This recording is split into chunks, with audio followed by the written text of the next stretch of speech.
మత్తయి సువార్త 5వ అధ్యాయంలో ఉన్నది ఒక ముఖ్యమైన అంశం గురించి మనం ఉదయకాలం కొంత సమయం దేవుని సన్నిధిలో గడుపుదాము. మత్తయి సువార్త 5వ అధ్యాయంలో అందరికి తెలిసినట్టు కొండ మీద ప్రసంగం ఉంటుంది. మొదటి 10 వచనాలంతా కూడా అదే ఉంటుంది, 10-12 వచనాల వరకు. అయితే దాని కంటిన్యూషన్లో యేసయ్య ఒక ముఖ్యమైన విషయాన్ని మనం ముందు పెడుతున్నారు. ఏమన్నాడంటే ఇదంతా చెప్పినాక 19వ వచనంలో ఉంటుంది. మత్తయి సువార్త 5వ అధ్యాయం 19వ వచనము. కాబట్టి ఈ ఆజ్ఞలలో మిగిలిన అల్పమైన దానిని మీరి మనుష్యులకు అలాగే బోధించేవాడు వాడు పరలోక రాజ్యంలో మిగిలిన అల్పుడగు. అయితే వాటిని గైకొని బోధించేవాడు వాడు పరలోక రాజ్యంలో గొప్పవాడని అన్నాక 20వ వచనంలో దేవుడు ఎంత హార్ష్గా ఉంటుంది చూడండి. శాస్త్రుల నీతి కంటేను పరిసయ్యుల నీతి కంటేను మీ నీతి అధికము కాని ఎడల మీరు పరలోక రాజ్యంలో ప్రవేశింపనీరని మీతో చెప్తున్నాను. మంచి కొండ మీద ప్రసంగం చేసినప్పుడు ముఖ్యమైన విషయాలు చెప్పినప్పుడు అవన్నీ చెప్పినాక యేసయ్య డీటెయిల్గా ఎక్స్ప్లెయిన్ చేసుకొని వచ్చినాక పాత నిబంధన ఆజ్ఞల అసలు అర్థమైందనేది కొండ మీద ప్రసంగంలో చెప్తారనమాట. అందుకని ఆ కొండ మీద ప్రసంగం చెప్పిన తర్వాత ఒక మనిషి ఆలోచన విధానం ఎట్లుంటుందో దాన్ని బట్టి తీర్పు ఉంటుంది. కాబట్టి మనం ఏమనుకుంటున్నామో మన లోపల ఎటువంటి పరిస్థితి ఉన్నది దాని మీదనే దేవుడు ఆలోచన పెడతాడు. శాస్త్రుల పరిశీలన వాళ్ళ నీతి చెప్తారు, కానీ వాళ్ళు చేసే పనులు వేరే ఉంటాయి. చెప్పేది ఒకటి, వాళ్ళు చేసేది ఒకటి, వాళ్ళని ఫాలో కాకుండా అని అదే అంటున్నారు. కాబట్టి యాజ్ఞలో మిగిలిన అల్పమైన దాని ఒకటే నన్ను మిగిలి మనుషులకు అలా బోధించేవాడు వాడు పరలోక రాజ్యం. దేవుని ఆజ్ఞల గురించి దేవుని నియమాల గురించి మాట్లాడుకుంటూ వాటిని మీరి పని చేసేవాడు వాడు పరలోక రాజ్యంలో అల్పుడు. మనం అదే ఏది పాటిస్తామో, ఏది మనము ఆజ్ఞలు ఏది పాటిస్తున్నామో, ఏది బోధిస్తున్నామో అది సేమ్ కలిసి ఒకటే ఉన్నప్పుడు వాడు పరలోక రాజ్యంలో అధికుడు అవుతాడు. అందరికంటే గొప్పోడు అవుతాడు పరలోక రాజ్యం. అందరూ పరలోక రాజ్యం పోతే సరిపోతుంది, బాప్తిస్మం తీసుకుని దేవుని నమ్ముకొని భూమి మీద ఏదో తీరు బతికేద్దాంలే అన్నట్టు ఉంటారు. పరలోక రాజ్యంలో కూడా అధికారులు, అధిపతులు, గొప్ప వాళ్ళు ఉంటారు. అందులో గొప్ప వాళ్ళు కాకుండా ఘనహీనులు కూడా ఉంటాడు. వాడు అంతకంటే అల్పుడు అయి ఉంటాడు. సో పరలోక రాజ్యంలో అడ్మినిస్ట్రేషన్ ఎట్లుంటుందో అనేది యేసయ్య చెప్తున్నారు. సో ఇంత అధికారపూర్వకంగా చెప్పుకుంటా తర్వాత అన్న మాట ఏంటంటే, శాస్త్రుల పరిశీలన నీతి కంటే నీ నీతి అధికము కాకపోతే పరలోక రాజ్యానికి రాదు అని అంటారు. అది భయంకరమైన పరిస్థితి అనమాట. అంటే నువ్వు పరలోక రాజ్యానికి రాకుండా ఇంకెక్కడ పోతావు, వాడు నరక పాత్రుడు. సో ఇక్కడ మనం అబ్జర్వ్ చేయాల్సింది అంటే యేసయ్య మాట్లాడుతూ డైరెక్ట్ కమాండ్ అన్నమాట. శాస్త్రుల పరిశీలన ఒక నీతి ఉన్నది, ఆ నీతి కంటే నీ నీతి అబౌవ్ దట్ రైచియస్నెస్ అంటారు. అది లేకపోతే మాత్రం నువ్వు తప్పకుండా నరక పాత్రుడు. యేసయ్య ఈ భూమి మీద వచ్చినప్పుడు ఎంతో రకరకాల మనుషులని హ్యాండిల్ చేసుకుంటూ వస్తాం కదా. ఒక రోగి, రక్తస్రావం కలిగిన స్త్రీ ఒక ఆమె ఉంటుంది, విచారంలో పట్టబడ్డ స్త్రీ ఉంటుంది, ఒక గుడ్డివాడు ఉంటాడు, శంకరి ఉంటాడు. మనకి ఎన్నో ఎగ్జాంపుల్స్ ఉన్నాయి. అట్లా ఒక్కొక్కరిని ఒక్కొక్కలాగా యేసయ్య హ్యాండిల్ చేస్తాడు. శాస్త్రుల పరిస్థితి దగ్గరకు వచ్చినప్పుడు మాత్రం శాస్త్ర పరిస్థితి దగ్గర చాలా కఠినంగా ఉంటుంది. దేవునికి ఆలోచన విధానంలో ఎందుకు ఇటువంటి డిసిషన్ తీసుకుంటా అంటే న్యాయ విమర్శలకు వచ్చినప్పుడు వాడు తప్పకుండా దేవుని నీతికి తక్కువ అయిపోతాడు. సో మనం చేసే ప్రతి ఒక్కటి కూడా దేవుడు రేపు విమర్శ దినాన్ని మనం అందరం ఏమేమి చేస్తున్నాము, ఏ ఆలోచన విధానంతో చేస్తున్నామో దాన్ని బట్టి దేవుడు ఇవాల్యుయేట్ చేస్తాడు. అందుకనే శాస్త్రుల పరిశీలన నీతి కంటే ఎక్కువ ఉండాలి. ఎందుకంటే శాస్త్రుల పరిశీలన గురించి మత్తయి సువార్త 23వ అధ్యాయంలో మొత్తం ఉంటుంది. 24వ అధ్యాయం అంతేనేమో రాకడ ముందు ఏ విధంగా జరుగుతుంది, ఎట్లుంటుంది అంటుంది. 23వ అధ్యాయంలో ఏ విధంగా ఉన్నవాడు రాకుండా ఎత్తపడడు రాస్తాడు అనమాట. దాంట్లో మొత్తం శాస్త్రుల పరిస్థితి గురించి రాస్తూ ఏమంటారంటే, అప్పుడు యేసు జనస్తమతో తన శిష్యులతో ఇస్తాను. ఇది అందరికీ జనరల్ స్టేట్మెంట్ ఇస్తున్నాడు అనమాట. శాస్త్రుల పరిచయులు మోషే పీఠం మీద కూర్చుందరు కనుక వారు మీతో చెప్పుబాటు అన్నిటినీ అనుసరించి గైకొనడి, అయినను వారి క్రియల చొప్పున చేయకుడి, వారు చెప్పుదిరే గాని చేయరు. శాస్త్రుల పరిచయాలకు ఉన్న క్వాలిటీ అనమాట. ఈ 23వ అధ్యాయం తర్వాత చూడండి, సొంత వీధుల్లో వందనములను మనుషుల చేత బోధకులను పిలిపించుకుంటారు, వాటి చేస్తుంటారు. వాళ్ళ వాళ్ళ డ్రెస్ వాళ్ళ అదంతా కూడా చూస్తే ఆడంబరాలు అవన్నీ కూడా ఉంటాయి. మనుషుల కడబడినంతో తమ పనులన్నీ చేయదు, తమ రక్షరేఖలు వెడల్పుగాను తమ చెంగులు పెద్దవిగాను చేయదు, విందులలో అగ్రస్థానంలో కూర్చుండు. వీళ్ళందరూ కూడా ఎక్కువ pomp and publicity and grand గా కనిపించేటట్టు చేస్తూ ఉంటారు. కానీ వాళ్ళ లోపల వాళ్ళ క్రియలు మాత్రం వాళ్ళకి సరిపోయినట్టుండవు. కాబట్టి శాస్త్రుల పరిచయాలు బోధని పాటిస్తుంది, ఏ బోధన చెప్తున్నారో అది వినండి అని వాళ్ళని పాటించారు, వాళ్ళని ఫాలో కావద్దని చెప్తున్నారు. అదే 23వ అధ్యాయంలో ఎన్నిసార్లు అంటాడు అంటే కనీసం 7-8 సార్లు అంటాడు, అయ్యో వేషధారులైన శాస్త్రులారా, పరిచయులారా, అందులైన మార్గదర్శకులారా, అవివేకులారా. ఎన్నిసార్లు అయ్యో వేషధారులైన శాస్త్రులారా, ప్రధానమైన విషయాలను అనగా న్యాయము కనికరము విశ్వాసంలో విడిచిపెట్టి వాటిని మానక చేయవలస్తున్నారు.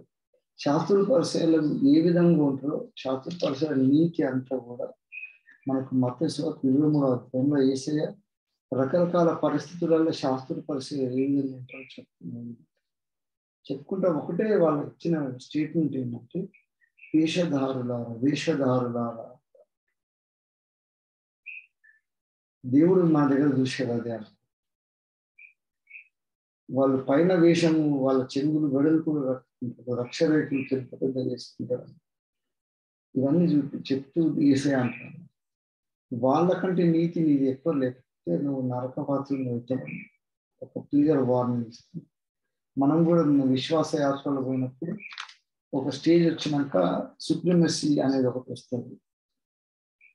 అదే అనమాట. అసలు ఎంతో గొప్ప సేవకులు కూడా చాలా మంది ఒక స్టేజ్కి వచ్చినాక దేవునికి వ్యతిరేకంగా చేయడం కానీ పడిపోవడం కానీ ఎందుకు జరుగుతుందంటే ఇదే అనమాట. ఇది ఒక ముఖ్యమైన కారణం. సో వేషధారణ జరిగిపోతుంది. సో వాళ్ళ ప్రైడ్ ఎక్కువైపోతుంది అనమాట. అందుకనే వాళ్ళ నీతి ఏ విధంగా అయిపోతుంది అంటే దేవుని నీతి దూరం అయిపోతుంది, యథార్థత తక్కువైపోతుంది. మీకా ప్రవచన గ్రంథం ఉంటుంది, మనం ఇంతకుముందు చదువుతున్నాము. 9వ వచనం, 8-9వ వచనం. నా శత్రువ నా మీద అతిశయపడవద్దు, నేను కింద పడిన తిరిగి లేచును, నేను అంధకారం ముందు కూర్చున్నాను, యెహోవా నాకు వెలుగుగా ఉంటుంది. ఈ స్టేట్మెంట్ మనకు దీని కరెక్ట్ రిఫ్లెక్షన్ మనకు ఇర్మియా ప్రవచన గ్రంథం ఉంటుంది. ఇర్మియా కీర్తనలో రాస్తాడు, చీకటిలో ఉన్నా కూడా యేసయ్య మనకు వెలుగై ఉంటాడు అన్నది ఏ విధంగా అంటే యథార్థవంతులకి ఆ విధమైన ఫెసిలిటీ దేవుడు ఇస్తాడని చెప్తున్నారు. 112వ కీర్తన మొత్తంలో కూడా యథార్థవంతులు అంటే వేషధారులకు కరెక్ట్ ఆపోజిట్స్ ఉండేటోళ్ళు అన్నమాట. వేషధారులు అన్నప్పుడు వాళ్ళు ఒకటి చెప్పుతుంటారు, వాళ్ళు చేసేది ఒకటి ఉంటుంది, వాళ్ళ లోపల ఒకటి ఉంటుంది, బయటకు ఒకలాగా చేస్తూ ఉంటారు. అదే వేషధారణ. దేవుడు అట్లా ఉంటాడు. వేషధారణ సంబంధమైన నీతి ఏదైనా ఆ నీతి తప్పకుండా నువ్వు దేవుని నీతికి తక్కువ చేస్తుంది. కాబట్టి నువ్వు పరలోకానికి ప్రవేశించని నీరు.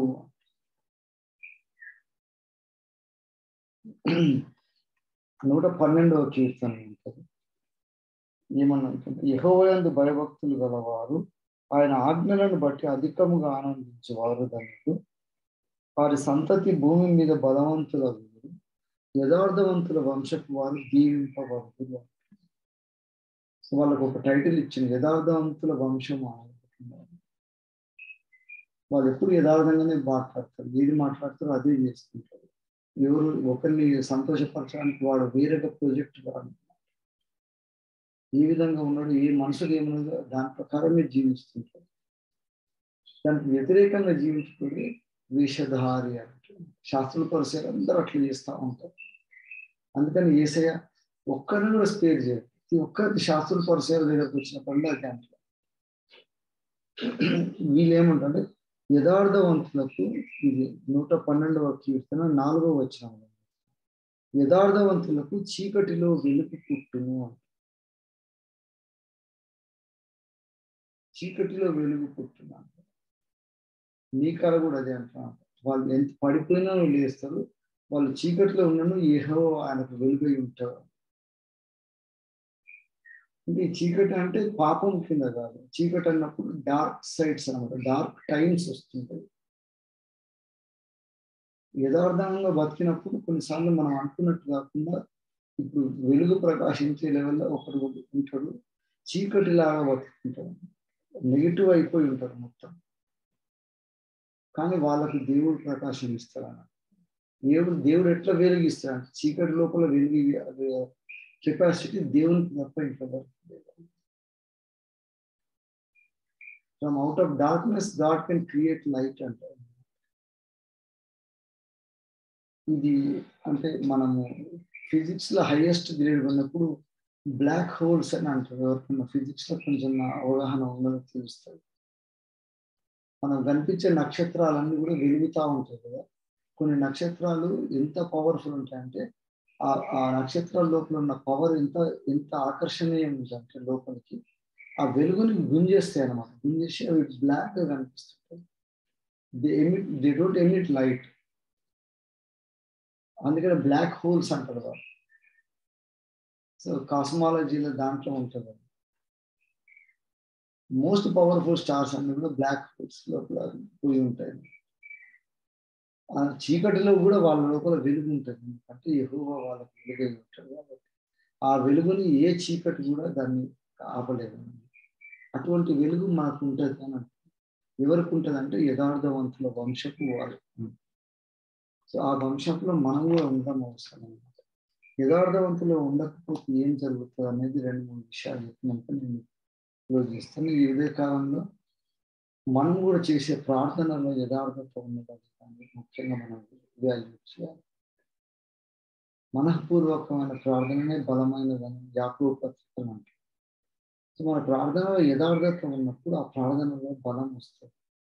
ఇర్మియా ప్రవచన గ్రంథం ఉంటుంది. ఇర్మియా 12వ అధ్యాయము 3వ వచనంలో, యెహోవా నీవు నన్ను ఎరిగి ఉన్నావు, నన్ను చూచుచున్నావు, నా హృదయం నీ పట్ల ఎట్లున్నది నీవు శోధించుచున్నావు. అదే మా హృదయం ఎట్లున్నదో యేసయ్య దేవుడు చూస్తున్నాడు అంటున్నాడు. మా హృదయం నీ పట్ల ఎట్లున్నది చూస్తున్నాడు. అందుకే దావీదు కూడా అంటున్నాడు, నా హృదయం అంతా కూడా నీకు తెలిసి ఉన్నది కదా. సముద్రం కింద ఉన్నా కూడా అక్కడ 139వ కీర్తన చెప్తారు. భూమి కింద అగాధ స్థలంలో ఉంటే కూడా నీవు నాకు వెలుగై ఉన్నావు కదా అంటారు దావీదు. సేమ్ అదే మన తీసుకొచ్చి తల్లి గర్భంలో నేను పిండంగా కాకముందే, ఎముకలు తయారు కాకముందే కూడా నువ్వు నాకు తోడై ఉన్నావు కదా. The darkest of the places, అక్కడ నువ్వు నాతో ఉన్నావు కదా. దావీదు ఎక్స్పీరియన్స్ చేయగలరు. ఎందుకంటే దావీదు దేవుని హృదయాన్ని నుండి దావీదుకు తెలుసు, దావీదు హృదయం నుండి దేవునికి తెలుసు. సో మన హృదయ ప్రకారం ఎట్టున్నామో బయట అట్లా ఉండేట్టుగా యథార్థం. అందుకని అంటారు 11వ అధ్యాయంలో ఇర్మియా ప్రవచనం, నీతిని బట్టి తీర్పు తీర్చుతూ జ్ఞానేంద్రియములను హృదయములను శోధించేవాడు సైన్యంలోకి అధిపతి యెహోవా. తప్పకుండా హృదయాన్ని శోధిస్తున్నాం. అందుకని దేవుని ఆయన ఆజ్ఞలను గైకుంటున్నాం అని చెప్పి మనం దేవుని ప్రేమించకపోతే యథార్థవంతులం కాదు. యోహాను సువార్తలో, యోహాను రాసిన పత్రికలో ఉంటుంది, మొదటి యోహాను. ఆయన ఆజ్ఞలను గైకుంటున్నాం అంటే ఆయన ఆజ్ఞలను గైకున్నప్పుడు దేవుని ప్రేమిస్తున్నాం అని తెలుస్తుంది. 5వ అధ్యాయం యోహాను సువార్త. యేసే క్రీస్తు ఉన్నాడని నమ్ము ప్రతివాడును దేవుని మూలంగా పుట్టి ఉన్నాడు, పుట్టించిన వాడిని ప్రేమించి ప్రతివాడును ఆయన మూలంగా పుట్టిన వాడిని ప్రేమించను. మనం దేవుని ప్రేమించు ఆయన ఆజ్ఞను నెరవేర్చు వారమైతేమా దేవుని పిల్లలను ప్రేమించున్నామని ఎరుగుతుంది. మనం ఆయన ఆజ్ఞలను గైకొనుటయే దేవుని ప్రేమించుట. శాస్త్రుల పరిచయాల దగ్గర వచ్చిన ప్రాబ్లం ఇదే.